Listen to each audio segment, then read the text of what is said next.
और मेरी बेटी की हिफाजत की, लेकिन इसकी वजह जान सकता हूँ। सीधी सीधी बात करें, आप क्या कहना चाह रहे हैं? अब वही होगा जो आप चाहेंगे। ओ हेलो, यहाँ क्या कर रहे हो? किससे मिलने आए हो? बहुत नाफरमानी कर ली मैंने, अब आपका अच्छा और फर्मा बरदार बेटा बन के दिखाऊंगा। आपकी सिक्योरिटी नहीं, मेरी बेटी की सिक्योरिटी। बदतमीज इंसान की तो मैं शक्ल भी देखना पसंद नहीं करता। बदतमीजी कर रहे हो? पारस behzad हूं मैं, behzad शाह की बेटी।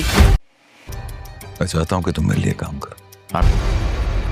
तुमने 2 जवान की बहुत बड़ी मुश्किल आसान होने वाली है। behzad उसको 1 करोड़ रुपए की रकम देने वाला है ताकि जवान अपने बाप का ट्रीटमेंट करवा सके। और behzad को ये बात मालूम हो जाती है, उसकी बेटी की जान को खतरा है। 2 बार उसकी बेटी पर हमला किया गया है और इसीलिए वो जवान को मिलने के लिए बुलाता है और उसे यही सवाल करता है कि आखिरकार तुमने मेरी बेटी की जान 2 बार क्यों बचाई है, तुम ऐसा क्यों कर रहे थे? तो जवान शाह यही बात बताता है, मैं कहीं भी कोई भी गलत बात बर्दाश्त नहीं कर सकता, इसी वजह से मैंने आपकी बेटी की जान बचाई है। तो behzad यही बात कहता है, मुझे तुम्हारी ये बात बहुत ही ज़्यादा पसंद आई है, मैं चाहता हूँ कि तुम मेरे लिए सिक्योरिटी की जॉब करो। तो जवान तो यही समझ रहा होता है behzad उसे यही बात बोलेगा कि वो behzad की सिक्योरिटी करे, लेकिन behzad उसे चौंका देता है और उसे यही बात कहता है, मेरी बेटी की जान को खतरा हो सकता है, इसीलिए तुम पारस के सिक्योरिटी गार्ड बन जाओ। और behzad उसे ये बात भी कहता है, मुझे ये बात भी मालूम है तुम्हें पैसों की सख्त ज़रूरत है, तो मैं तुम्हारे बाप का सारा इलाज करवाऊंगा।